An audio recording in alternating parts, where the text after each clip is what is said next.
El canal del Congreso presenta.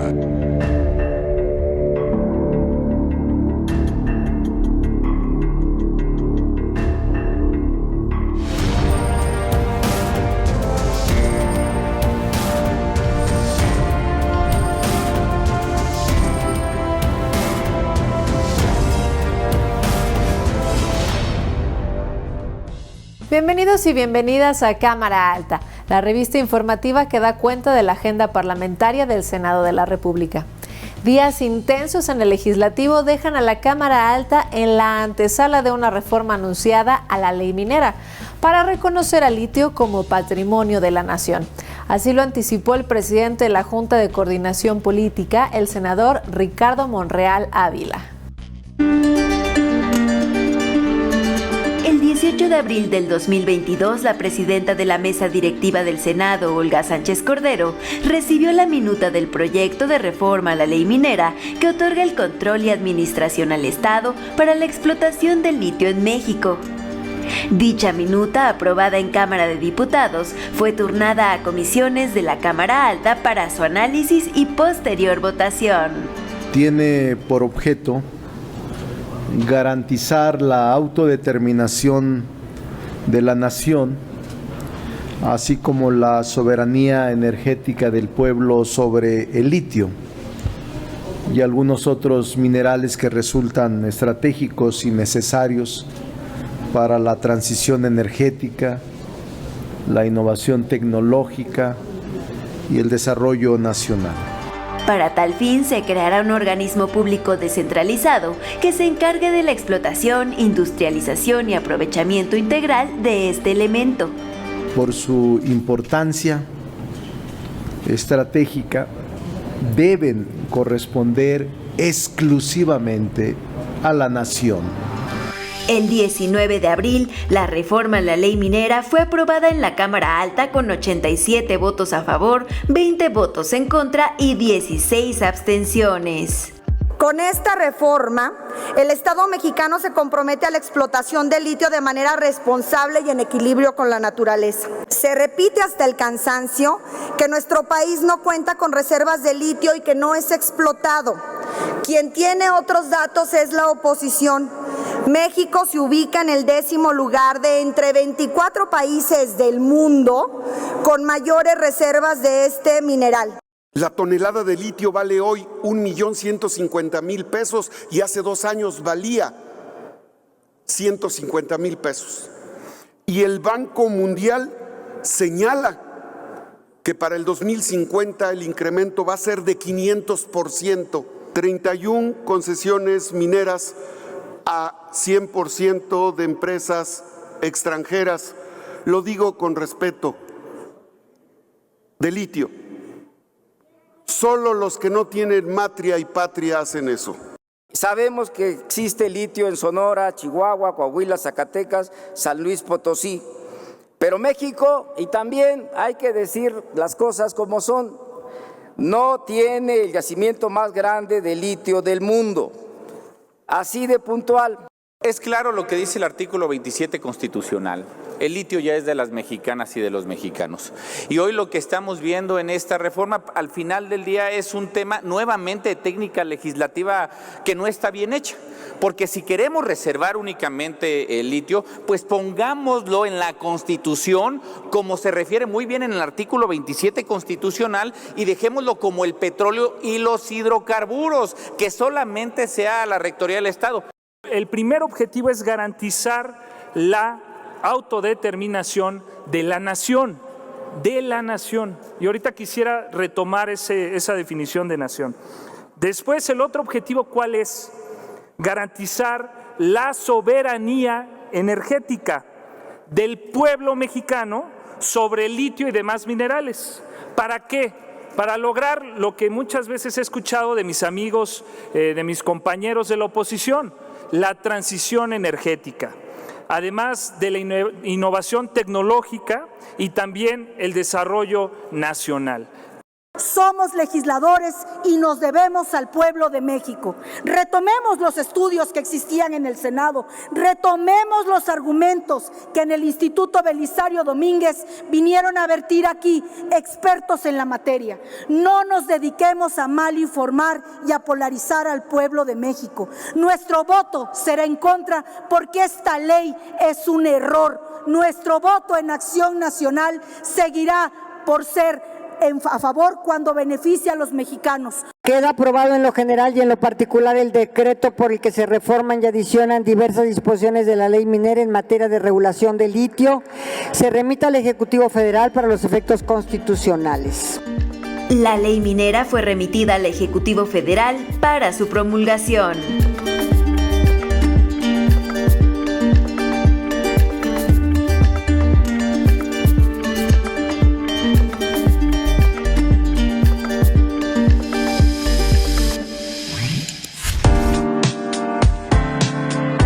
El saludo, esa elemental regla de cortesía hoy un tanto deteriorada y en peligro de extinción, es un buen parámetro para medir cómo vamos en aquello que se denomina cultura del buen vecino, misma que se basa en 3 valores de convivencia básicos: la tolerancia, la cooperación y la participación. La Asociación Movimiento Provecino propone por su parte un pequeño cuestionario para determinar qué tan lejos o cerca estamos de ser buenos vecinos.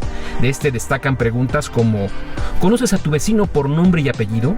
¿Estás al corriente en tus cuotas de mantenimiento? ¿Tus fiestas son ruidosas y terminan a altas horas de la madrugada? ¿Tiras la basura en la calle? ¿Bloqueas la entrada o el cajón de tu vecino con tu auto? Con el objetivo de fomentar la sana convivencia entre la población en sus entornos más cercanos, la Cámara Alta aprobó un dictamen para declarar que cada 15 de agosto sea reconocido como el Día Nacional de las Vecinas y los Vecinos. Después de la pandemia se rompió una parte de la convivencia social. Hubo una importante afectación en materia de salud mental para niños, para niñas, para nuestra convivencia. Incentivar códigos de solidaridad, subsidiariedad y compromiso comunitario puede tener entonces en esta fecha una clave vital. Mucho más allá del chisme, el buen vecino y la buena vecina es una actitud, una práctica cotidiana en los pueblos, los barrios, en el condominio o la privada que enmarca la convivencia democrática, incluyente y segura, y los fundamentales de lo que se denomina tejido social.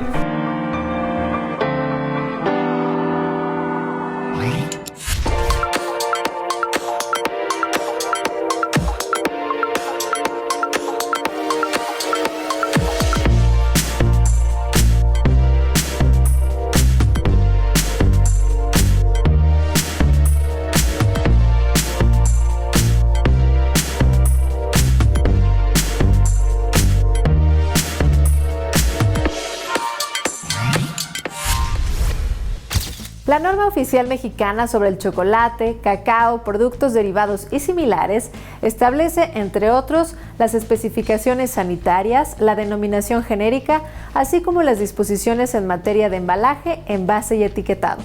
Sin embargo, los chocolateros mexicanos han hecho un llamado a la Cámara Alta para que dicha norma sea modificada y se incluya un concepto que le viene a hacer justicia a este manjar de los dioses que, recordemos, tiene origen en tierras mesoamericanas. Veamos de qué se trata.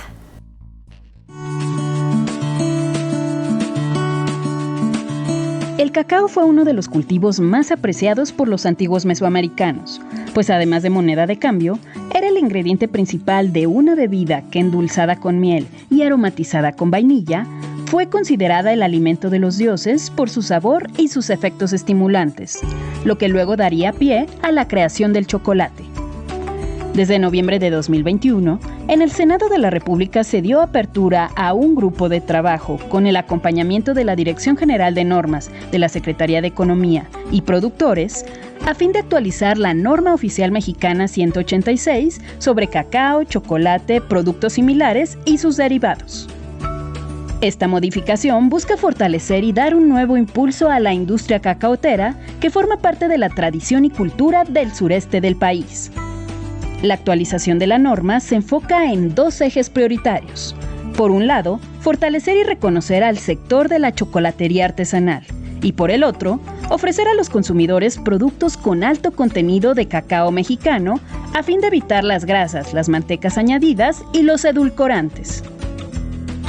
Lo que hemos estado impulsando en la modificación de la NOM ha sido la inclusión de la chocolatería artesanal, ¿no? O sea, porque tenemos una misma denominación de chocolate con productos distintos, ¿no? Un chocolate golosina, alto en contenido en azúcar, y un chocolate, o sea, que debería de llevar el nombre de chocolate o chocolate artesanal, que tiene altos contenidos de cacao.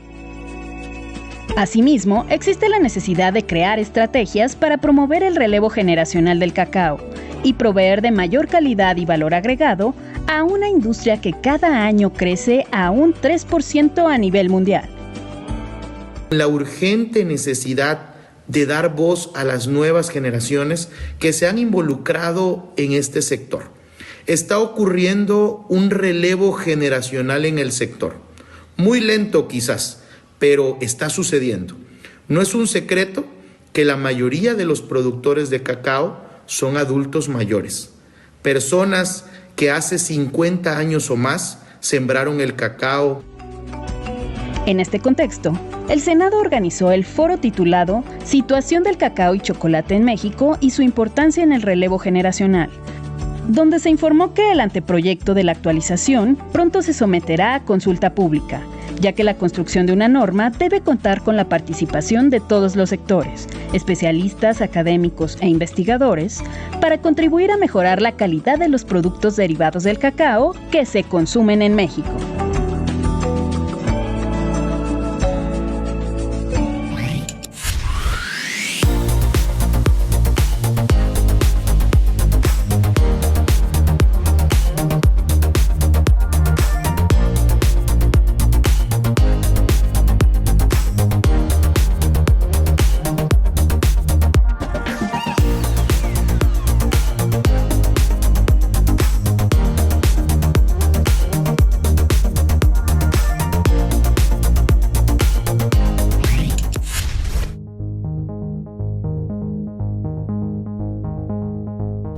Toda la información que se genere, administre o de algún modo forme parte de los archivos de los órganos directivos, técnicos y de las áreas administrativas del Senado de la República es considerada información pública y como tal puede ser requerida y consultada sin que sea necesario acreditar personalidad, causas por las cuales se presenta la solicitud o los fines a los cuales se habrá de destinar la información. El derecho de acceso a la información es una facultad garantizada en el artículo 6 de la Constitución y definida claramente en la Ley General y Federal de Transparencia y Acceso a la Información Pública.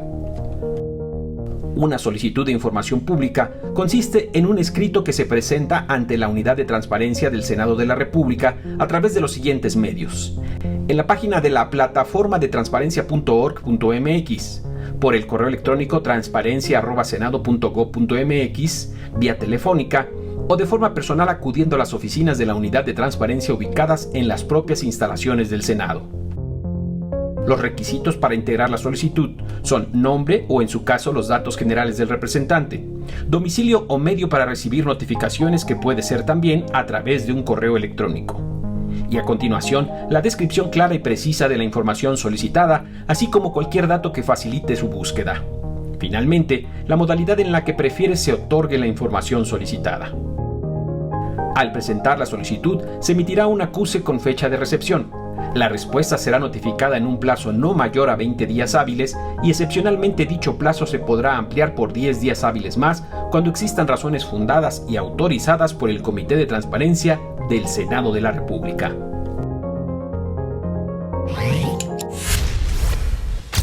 El Global Equality Caucus es una red internacional de parlamentarios y parlamentarias cuyo principal objetivo es impulsar el principio de igualdad entre representantes electos a través de distintas campañas que logren traducirse en políticas públicas. A continuación les contamos del proyecto más reciente promovido por el Caucus Capítulo América Latina, Ciudad de México. Hubo una época no tan lejana en el tiempo en que la homosexualidad estaba incluida en los manuales de psiquiatría como un trastorno mental más y como tal podía curarse con terapias sustentadas principalmente en falacias morales y religiosas. Las terapias de conversión están tipificadas como tortura, ¿no? Ya incluso la misma Organización Mundial de Atención a Víctimas a la Tortura ha realizado estudios al respecto y de todas las consecuencias graves que existen en cuestión de salud mental. A pesar de los avances del movimiento LGBTQ+, que hemos visto durante las últimas 5 décadas, la terapia de conversión gay todavía se lleva a cabo en muchos países con resultados desastrosos. Es una experiencia que obviamente genera daños en la salud mental de quienes somos víctimas de ese tipo de torturas. Se lo tiene registrado en estudios. Obviamente genera cuestiones de depresión, de ansiedad, e intentos de suicidio, ¿no? Y muchas otras formas. Por ese motivo se congregaron en la antigua sede del Senado activistas, legisladores y legisladoras de ambas cámaras para discutir sobre este tema y en general acerca de la discriminación y violencias que atraviesan a la comunidad de la diversidad sexual. Como resultado de este encuentro se firmó un pacto regional que incluye el lanzamiento del capítulo regional del Global Equality Caucus para América Latina, movimiento enfocado en combatir los denominados esfuerzos para corregir la orientación sexual y la identidad de género. Para eso estamos aquí, por eso me parece muy importante que sea el Senado de la República quien inicie, quien les dé la bienvenida a este lanzamiento, porque eso de alguna manera puede mover voluntades, puede construir alianzas mayores para lograr que estas mal llamadas terapias, tratos crueles e inhumanos realmente terminen en nuestro país. Hasta ahorita no, a nivel federal no, están por estados, hasta ahorita 8 estados son los únicos que han legislado al respecto. Sin embargo, a nivel federal no existe ningún castigo. Sin embargo, y también es importante recalcar que estas legislaciones, más que a la cuestión punitiva, están orientadas a una cuestión preventiva. Hasta hoy, lo único que han demostrado las terapias de conversión es que la orientación sexual no puede ser alterada, pues esta es una característica no elegida e innata de cada persona, y como tal, sujetos con derechos al igual que cualquier otra persona. La ciencia ya demostró realmente que no es ninguna tu orientación sexual ni tu identidad de género es considerada una enfermedad. Entonces creo que realmente quienes siguen practicando estas torturas, pues son personas que les ha faltado informarse.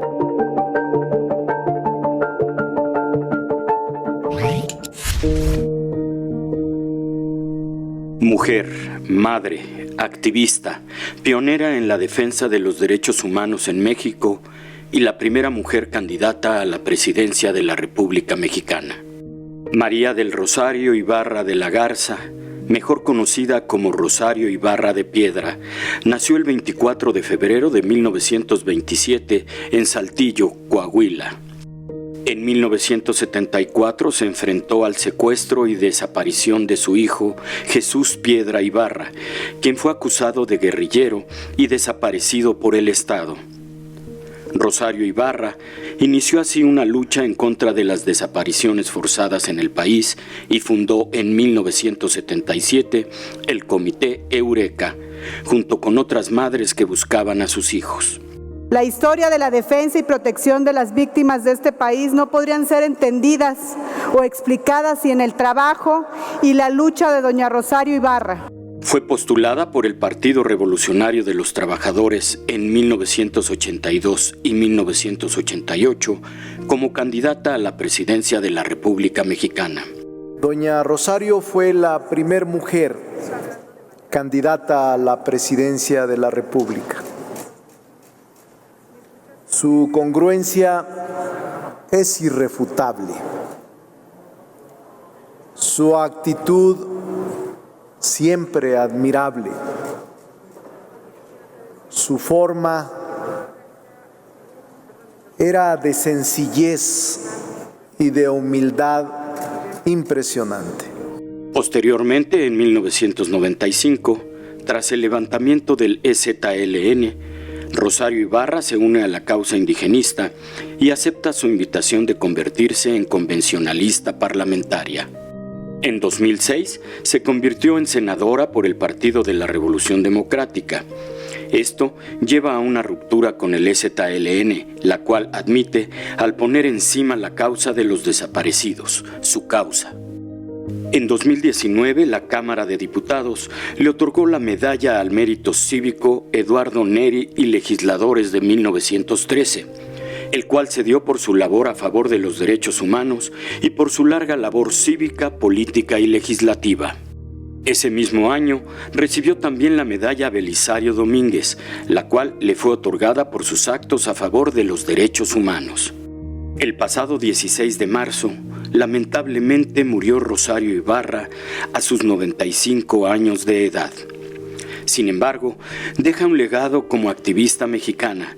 Su trabajo en el Comité Eureka, que inspiró y empoderó a otras mujeres que buscaban a sus familiares desaparecidos, y su coherencia como política al poner siempre primero la defensa de los derechos humanos como asunto de Estado. Rosario Ibarra es un ejemplo de lucha, aquella mujer que nunca se rindió y buscó a su hijo hasta el final de su propia vida.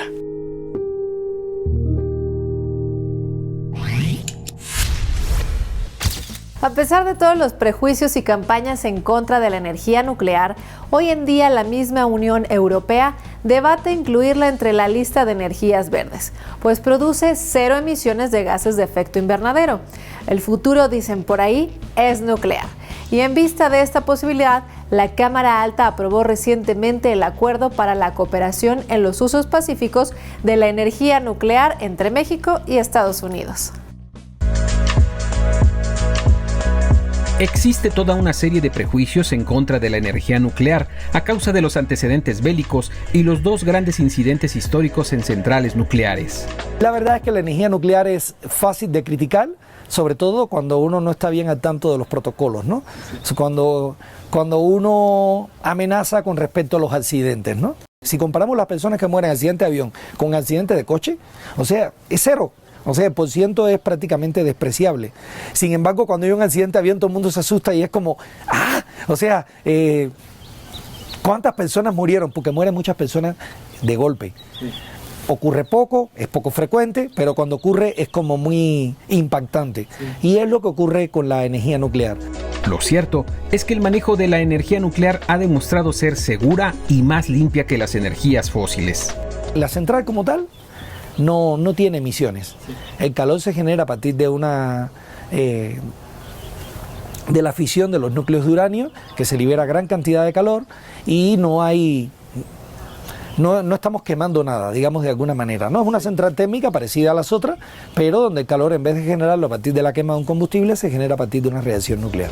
Con la finalidad de impulsar la investigación, desarrollo, diseño, construcción, mantenimiento y capacitación en la operación de plantas y reactores nucleares de potencia de pequeño y mediano tamaño, el Senado aprobó el acuerdo para la cooperación en los usos pacíficos de la energía nuclear entre México y Estados Unidos.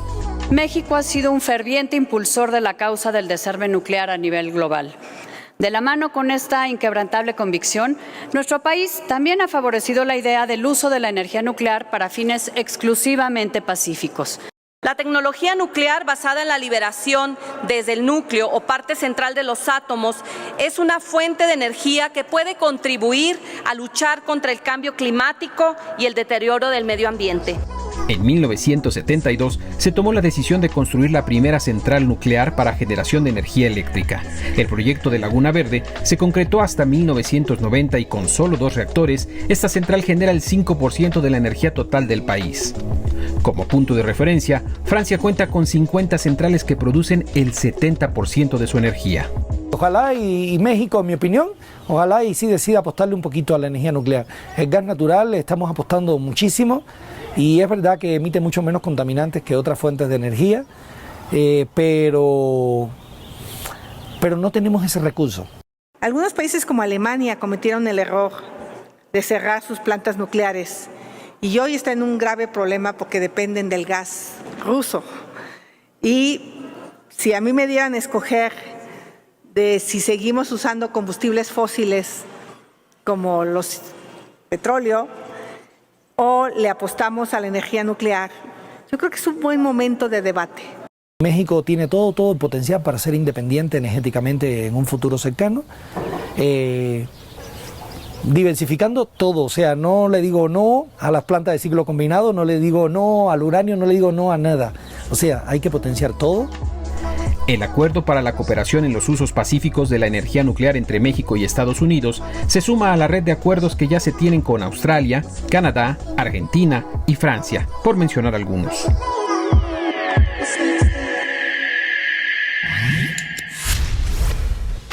Con esta información llegamos al final de la presente emisión de Cámara Alta. Sin embargo, abrimos desde este momento la invitación para que nos acompañen en la siguiente entrega de esta revista informativa, cuya misión es llevar hasta sus pantallas los temas que se debaten en el Senado de la República y que luego trascienden hacia nuestro entorno cotidiano. Comentarios, sugerencias y aclaraciones, por favor, a través de los medios de contacto que ponemos a su disposición en estos momentos en pantalla. Soy Paulina Usigli y a nombre de quienes hacemos Cámara Alta les deseo lo mejor del mundo. Pásenla muy bien, hasta la próxima.